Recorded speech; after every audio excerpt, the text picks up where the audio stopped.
I'll tell the story. Okay, so we're in the greenhouse out at the top of the road above my house, and you're talking about the New Guinea impatient cuttings and Right, how you root them in water, right. and then when they get really dense with roots, then you put them in soil with a drainage Yeah, you can. hole, and yeah, my camera's playing Dixie with us. It's okay, Larry. And you Carry see the on. flower on top. Yeah. Wow. It's amazing. So I root them this way. It takes 2 or 3 weeks. Now, last year I started in January. The first day of January happened to be a Sunday, and over the next couple months, I actually made 1,000 cuttings. And then, of course, and when they were in plants, it took me, I don't know, 4 to 6 weeks to plant them all. Killed my back, because what happened is they were put into after 2 or 3 weeks, and they've got where's one of the roots? Can't see it. Here's one of the roots. So you can see the roots. This is after the roots develop in water. And you know, I looked online, and in tropical places, because these are tropical plants, they can put these directly into dirt, keep them moist, and they'll take root. I tried that method, but well, you can't see whether the roots are growing. So I experimented and found out that I could put them in water with Rootone, which is a plant growth hormone, and they would sprout roots out of the nodes. The nodes, you know, the nodes are right here, and the roots will come out of those areas. Mm-hmm. Some plants, roots will come out of a stem that doesn't have a node. Coleus do that, but New Guineas, the roots come from nodes. So when you take cuttings, you got to make sure there's a certain amount of nodes. Okay. And of course, there's extra pieces, little pieces that were not big enough to put in a cup.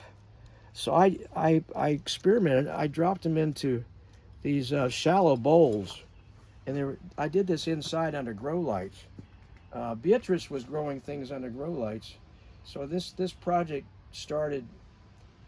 You know, the first year I grew all this stuff, I did hundreds of cuttings in my basement under grow lights, and so I found out I could put a little bowl off to the side and put just little tiny pieces in shallow water, and they would grow. So I think that's called tissue culture.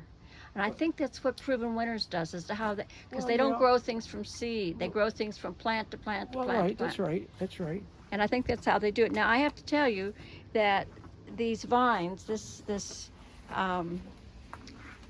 Swedish ivy. Swedish ivy, all I have to do is cut off 4 or 5 inch piece of it and stick it in the moist soil and keep it moist, and it will grow. It doesn't wilt. Now, why is it not doing? Well, this is chicken gizzard, Yeah. and in water. Oh, look at that. There's roots. Yeah, there's roots. I'm sorry, y'all. You see the roots? I've lost my ability to focus in on this particular camera at this particular time. Yeah. Yeah. So now I've got to. These have been in here a couple months. See the roots? Oh. Well. So all I have to do is bury it in dirt. Well, then, yeah, I'll put this in dirt, but I'll put it deeper so there's only this much of the plant sticking up. Uh-huh. Otherwise, because these things get too leggy. They get leggy, yeah. Yeah, and you can see the roots. Yeah. Now, there's one of those coleus that will, it gets leggy, but then it'll have new growth at every nodule all the way down to the dirt. Right. And that's a special kind of plant that we were able to keep one of those going for about 5 years in a pot, and it overwintered it, and it stayed bushy. Beatrice, this is your hanging pot. Oh. I took care. You know, it took me an hour to clean it up during winter. Really? Yeah, to clean all these little things off. Oh, okay. I had to carefully with a pair of scissors clean it up, but it's obviously gotten ratty looking. Okay, well, I'll work on that. I'm doing some But work with that pots. needs to go to your house. Okay, all right. Well, do you want to carry it down and we'll for part of the way for me? Yeah, I can. Because we need to stop. This has been a long. Look at the sun coming through. Oh, the sun drops? Yes. Yes. See, the sun's coming up over the mountains through the trees, and because of our tree cover, you know, the light is dappled. Well, and the, you know, because we live in the woods, greenhouses here only work during the winter when the leaves are gone. Yes. To let the sun through. Uh-huh.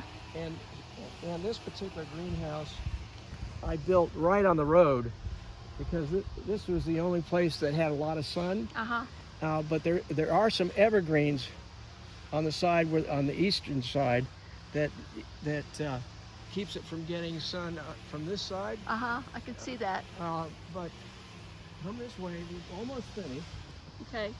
So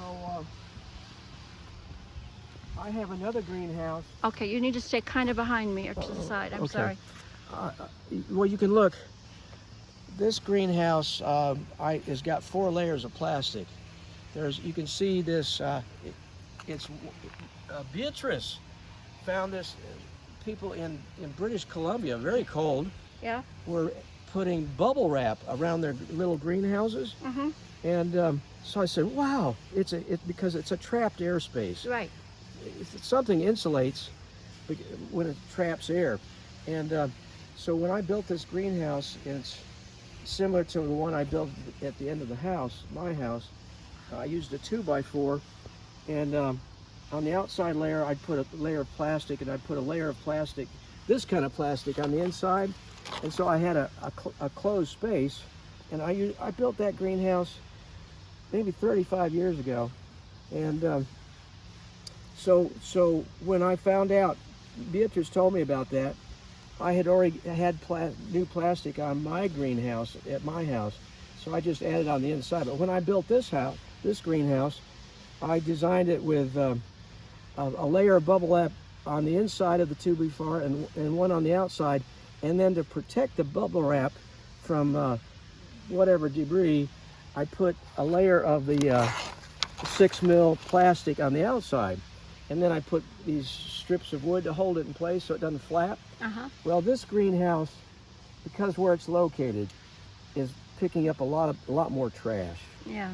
And usually I get 2 or 3 years out of the plastic before I have to replace it.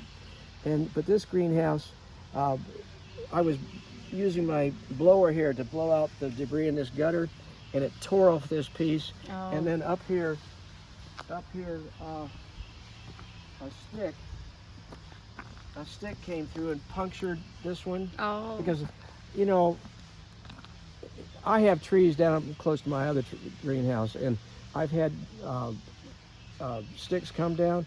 So I'm only going to, this is going to have to be replaced before I can use it next winter. Oh, that's going to be a fun job. Well, yeah, I put this gutter acts as a place to put an extension ladder, and to hold it in place, and it lays down. Oh. But and because of my physical condition, Oh. I can't pay somebody to do this. I understand. It would take somebody with a crane Yeah, to I lean know. over this and pull the wood off and put new plastic on. Wow. So this is a job for next fall, and I don't know. We'll see. I'm getting old. Wow. Yeah, last year I put my plants in my greenhouse, and discovered after I put plants in there in end of October, November, that the plastic was broken, and so I had to replace that plastic while I had plants inside, Oh, lovely. and it was not fun. A real disappointment. Okay. I think this plant's supposed to do all right in shape. It looks like it needs fertilizer, and I'm going to work on my pots today. At least that's the plan. You see how the light in a shade garden just highlights one thing from one hour to the next hour. It's really lovely. Really lovely. So this is the no-no garden. You know how we get nicknames for every part of the garden. Yeah, we call it the no-no garden because this was grass here, And whenever I take an area to make a planter like this, my wife says no. And so she was, Beatrice decided to buy a couple more hibiscus, these giant hibiscus that are like 7 or 8 inches across. Yeah, dinner plate. And I said, well, where are you going to put them? Well, you know, because we don't have a lot of sunny locations. So we said, well, we could put them up here. There was no bed here. And so I was going to put the giant hibiscus somewhere down here. And she already had, I don't know, 1 or 2 down here. And so I made this bed, and my wife, she likes her green space. Yeah. So she said, no, no, no. Well, I just ignored that. And so I made this bed. It started down here where this pink New Guinea impatient is.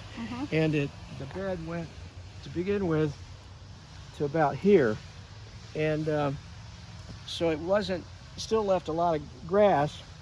And but Beatrice decided to move the 2 others that she had. This is the new one right here. To move the 2 others, so I had to enlarge the bed To comment my husband. to accommodate. This was the really tall one that I bought.